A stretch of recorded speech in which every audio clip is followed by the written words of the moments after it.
Hello, and welcome to Your Place, a video magazine for informative chats with automotive retail newsmakers. I am Dennis McGinn, founder and chief executive officer for vehicle reconditioning and communications company, Rapid Recon. And 3 times a month, we visit guests at their place of business to engage in conversations about news shaping today's car business. Today, we have the privilege of catching Matt Sodikoff, fixed ops director for Stephen Toyota. Matt, good morning. And Good morning. how have you been? I haven't talked to you in a while, but love always hearing from you guys there in Harrisonburg. We appreciate that. One major impact that we've seen is obviously we had a drastic slowdown in February and March of 2020, and it kind of had us in a regrouping phase. So we really started to strip away all the extra things that we felt like we were doing and tried to really hone in on how do we do the best at communicating with our guests so that when they come in, they have a great experience consistently.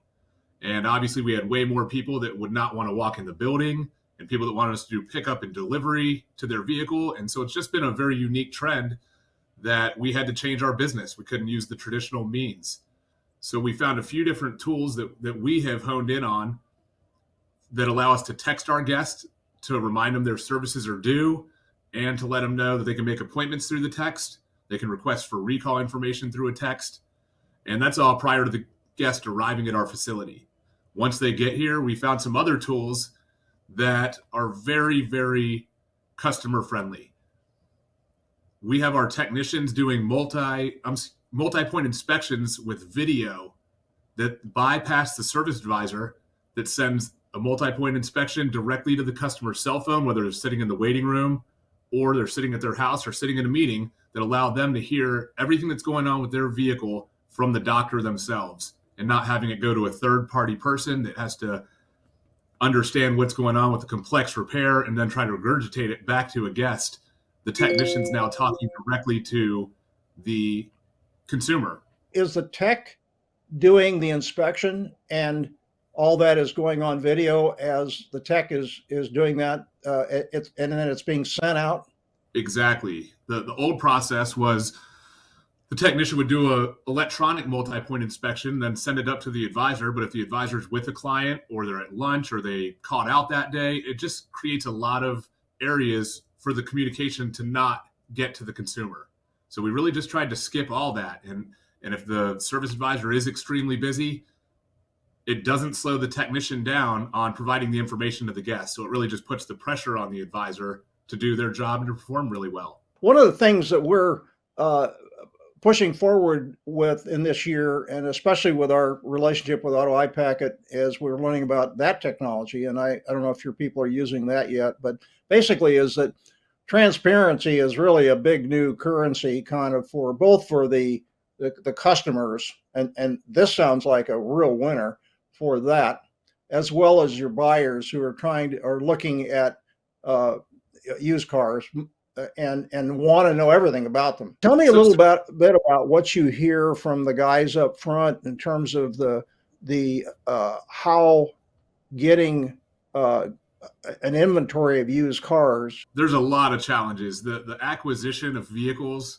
has been our number one biggest focal point that is extremely delicate balance. It's very unique. So some of the things that we've done, and I'm not trying to harp on the video, but one very unique thing about this video is at the end of the technician presenting their findings on your vehicle, there's a quick little 10-second video that pops up that says, if you would like to have a trade-in value put on your vehicle while you're here, so say there's a $3,000 repair that's quoted, and you just want to know how much your car's worth without having to go talk to somebody, you can hit a button that says appraise my car. We had so many guests hitting that button, it was almost ridiculous. The challenge was, though, everyone wanted to have their car appraised and to buy a new vehicle. And the challenge we have internally is we didn't have new vehicles in stock.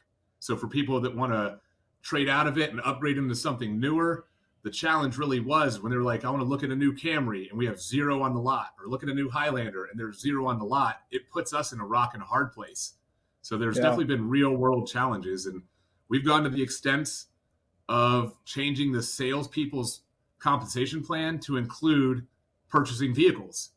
So instead of just selling vehicles, our salespeople are incentivized to purchase vehicles, and depending Great. on different incentives, how many they purchase in a month, where they get them from, there's different rates and scales that we reimburse them. And as crazy as it sounds, we've had salespeople make more money acquiring cars than the money they made selling them. So that's a Well, unique dynamic. yeah, I mean, since in general, you guys are making a couple of grand above what you used to make on gross on those cars, there's room for it. It makes, and the customers are willing to pay for it. I mean, you probably have these stories too, but I've heard, just the situation. Yeah, definitely. With Rapid Recon, we've been on board, I want to say, for 6 years now. And the whole Yep. area that we got started with was the sales department. We'd sit in a manager meeting, and the sales managers would say, it takes 2 weeks to recondition an average used car. And then the service managers and I are just trying to combat it with, what about the car that came in and out the same day? And nobody remembers those scenarios. So we just determined we had to have a measurable batch of information so we could decide where are the gaps, what are the actual timelines, and how do we get better. And so we honed in on Rapid Recon, and for years and years, we were running 3 to 5 days. The pandemic started, and the new car slowdown happened, and the used car volume at our dealership doubled. We didn't change our staffing, and unfortunately, as an end result of that, without knowing when the end was going to happen, we just kind of didn't want to build the church for Easter Sunday.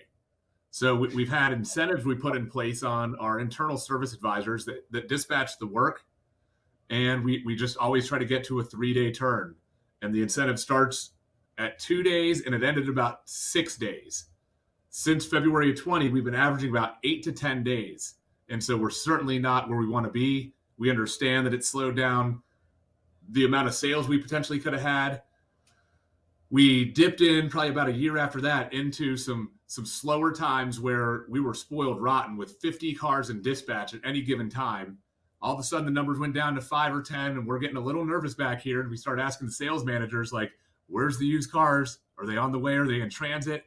And they're like, you guys have had 50 cars in dispatch for a year straight, and you didn't change your dynamics to speed it up. So naturally, you're going to have to deal with a little bit of a slowdown. So we have really not slowed down much. We have changed that our internal advisor, they dispatch the work, but at the same rate. They're booking ROs, they're checking in new cars, they're doing IT support. They're just spread so thin that they didn't have the time and the energy to help us lower our reconditioning time, even with all the information that we had. So starting a month ago, we have our shop foreman now has a large incentive as part of their compensation. The shop foreman has been a used car technician for us for 8 years. He's a master Toyota tech, and now he's no longer turning hours himself, but has an incentive to get the cars done faster. So we're just focused on Rapid Recon and any red or yellow bucket to just keep minimizing our time. And we're already starting to see some positive impacts of putting somebody in a supervision role with a good compensation plan. That's brilliant. Is he the the Rapid Recon champion then for that operation now? He is. He does a great job. He understands the ins and outs, the dynamics, and really taking a fresh set of eyes and trying to relook at it. I mean, I'm not picking on employees when I say this, but we have employees that average about 15 to 20 used cars per month. At any given time, I'll pull up their inspection bucket, and they'll have 5 or 6 cars in their inspection bucket, and they'll be 3 to 5 days old. So it's not that hard to identify where the issues are. If you do 15 in a month, you probably shouldn't have 5 cars in dispatch at any time if that's a third of your workload for the month. So no, right. Educating on how, in the same breath, there's a gentleman who could do 40 used cars. He's been with us for 5 years. He does 40 used cars month in and month out. Another guy next to him does 15 cars. And we're just trying to align. We're not trying to get the guy that does 15 cars to become a 40-car guy. And we're not trying to slow the 40-car guy down unless the comebacks and the quality of work goes down drastically. So it's really aligning with what we got and not trying to tell us that we have enough if we don't, and if we need more, we got to add it. And so it's a really unique dynamic that the new person's in charge of, he gets paid on all the shop hours, and obviously he's going to have a desire to grow the shop. Yeah. So that's a great idea. How many technicians does that person have to work with on the We Recon have 26 side? techs, including our detail department. There's 21 mechanical technicians in the shop. Okay. So he'll oversee Okay. 21 guys. Okay. And That's he has 25 years of being a master Toyota technician with experience. 8 of them are with us, and he was at our closer store for about 20 of those years. So he's a really, really okay. hard worker, very sharp guy, and we're lucky to have him. And even 6 years into Rapid Recon, we don't take our eyes off the metrics. We know when we suck, we tell ourselves we suck, we beat ourselves up a little bit, and we try to put the right processes in place. I mean, just this Monday morning, I came into work. I looked at the Rapid Recon bucket. It said 8 cars had parts arrive Saturday in our Saturday bucket, but the 8 cars were still sitting in the bucket on Saturday. So Monday morning, the parts manager and I are talking, who worked Saturday? Why didn't they move Yeah. the 8 cars that came in and keep the hot potato passing? Because it's making parts look like they're taking too long. Yeah. Yeah. Yeah. So, For sure. so I guess Well, experience with Rapid Recon allows us to identify things quicker rather than look at a report and try to interpret what the data means. Now we know what the data means, and we just need to fix it. yeah. Do you have a team? Do you get your reconditioning people together on a regular basis to talk about improving processes, or is your master guy gonna kind of do that as part of his role? We're very fortunate with our retention of technicians. The 4 technicians we have doing used cars that have been dedicated to it have all been in the role for 3 to 4 years. Okay. 2 of them are master Kia technicians. Robbie is a master diagnostic Toyota technician, and the other gentleman has lots of experience with lots of other brands. So Okay. it's a good dynamic. Quality of work is actually not something that we struggle with, to be honest. And I'll say that, and then we'll have a huge policy come in today. We're not perfect, but at the same rate, we do try to have not entry-level technicians doing used car reconditioning. We try to get Yeah. top guys so that our used cars stand proud. Yeah, I know. You've always been really a quality-minded operation ever since I first have known you guys, and you know, I love your culture because you're always looking for ways to do things. You've never been static. Our parts and service manager is talking like, why do we do it this way when he's describing it this way? Because it almost sounded like common sense. So some real basic things that we did is when we went up there, the day that we went up there, we were on a lateral support. So we had 1 advisor in our shop at Stephen Toyota working with 3 technicians. We got back to the store, and they have a dispatcher in Cincinnati at the Chevy dealership. And we're asking them why they'd have a dispatcher, why they wouldn't do teams. And as he's walking around, he shares with us, this is Mike. Mike works 4 days a week. This is Bobby. Bobby works 6 days a week. This is somebody else. They work 3 12-hour days. And we just start talking. Our technicians work 8 to 5, Monday through Friday, and rotate Saturdays. And everybody's got the same schedule. And this gentleman says, well, do you attract the best of the best talent? I'm like, I feel that we do. And his exact phrase was, what if the best technician you've ever met in the world has 2 kids that they have to put on the bus and they can't get to work till 10 in the morning every day? I said, we probably wouldn't hire them. And it just dawned on me that we're sticklers. We have way too much.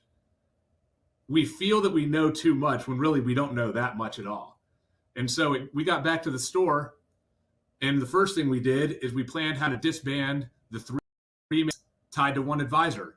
You'd look in the shop and you'd have 1 team overwhelmed with work, and the team next to them, they're standing around needing more work. So right off the bat, we went to a dispatch setup that started in March.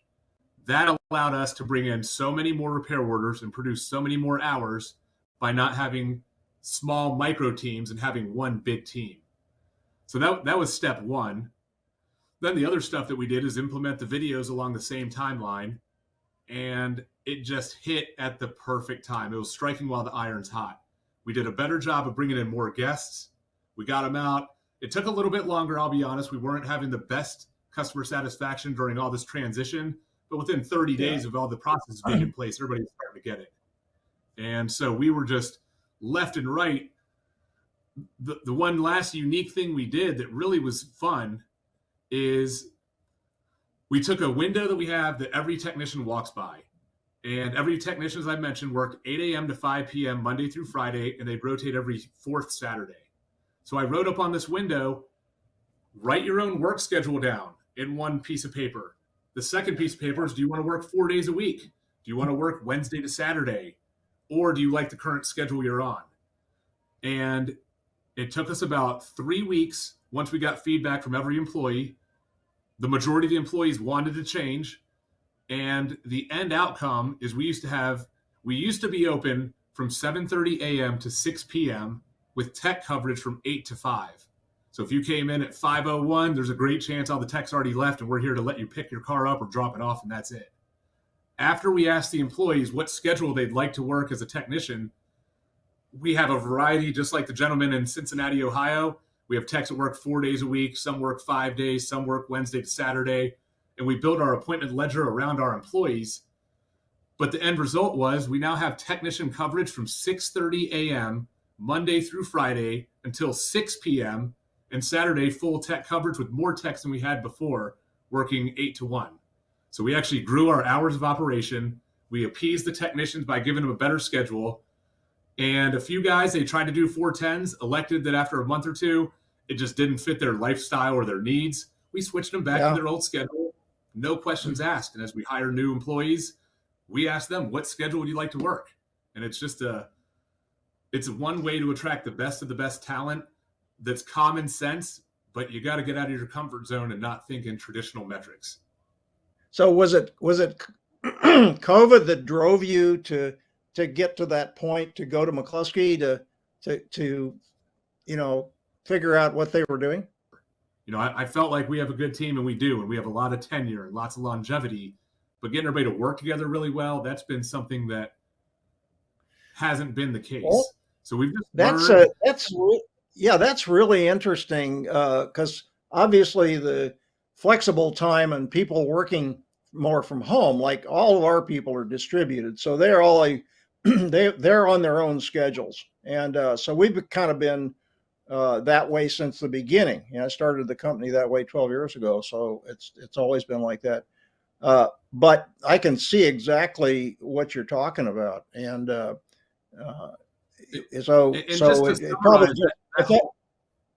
Go ahead. No. I can see where your technicians and your maybe your writers, but certainly the whole shop operation, if people can have some of their own time that they want to work around, and even be able to adjust that as they go along, I can see them being a lot happier. And stay honed in and keep our stay down to earth and realistic about what we're trying to acquire. I love hearing about how you did this, going over to Cincinnati, know that area, know those stores, and I can appreciate that. So we were sitting in a manager meeting one day, and literally the used car managers were pointing the finger to the service department saying that every single car takes 2 weeks to get through the shop. And we didn't believe it, and we know that there's information that countered that. So we'd sit there and we would just, he said, she said. We get into all these scenarios. Well, what about the car that came in 1 day? What about the one that took 3 weeks? And it's just finger pointing at the end of the day. And what does that accomplish? Absolutely nothing. It makes you feel better when you get done venting, but does it fix anything? Does it make the cars get out faster? It didn't. So we really went in, and once we got on Rapid Recon, we started to identify extremely fast where major issues were. And being that it is a family-owned business and my family owns it, I really don't want to sit here and sugarcoat things. I want to rip the Band-Aid off, look at what we're dealing with, and fix it. And so one thing that we saw is right off the bat, our dispatch time was extremely fast. And in my head, as part owner of the company, I couldn't understand if we close at 1 o'clock on a Saturday and they're acquiring 5 and 10 cars on Saturday and Sunday, how are we dispatching the cars within 1 or 2 hours from a Monday morning? I saw that as an end result of us just getting all the work orders handed and sitting on somebody's desk, just accruing it. Basically, we're passing the hot potato without accounting for it. So one of the first things we did after signing up for Rapid Recon is we said our used car managers are going to be the ones that open the repair orders. So if it's Saturday at 2 o'clock and service just closed, guess what? The dispatch bucket starts 2 o'clock Saturday. If we don't hand that out till 2 o'clock Tuesday, it's 4 days in that bucket. And that's just the reality of what we're looking at. So we went to that extent of having our used car managers open the repair orders upon acquisition, not upon when service gets to work. From there, we set our used car managers up in X time as a service advisor. So next thing you know, the technician does their used car inspection, serves up a whole estimate. Our used car manager goes into that ticket, approves and declines the work themselves. We use Rapid Recon to notify them when it gets moved into used car manager approval bucket. Next thing you know, they go right into X time, approve, decline the work. Takes maybe, I didn't look at the report before this call. If that were over an hour on average, I'd be surprised. It's normally 10, 20 minutes. I mean, they don't procrastinate on getting the cars on the lot. One day we were on a meeting, and I believe it was you, Dennis, that said, who's accountable for your ADR? And we sat there and we're like, well, he has an incentive to get there. Nobody at the end of the day was accountable for it. And so we've elected our service manager to be accountable, and it has created us to change our processes. And now here we are making more evolutions to try to lower the speed. To increase the speed and lower the time in the system. So it's been. If you don't, I understand. If you don't know where you are, it doesn't matter. I mean, you can't measure, no way to manage it. Well, listen, thank you for your time. Always good to talk with you guys. Say hi to the family for me.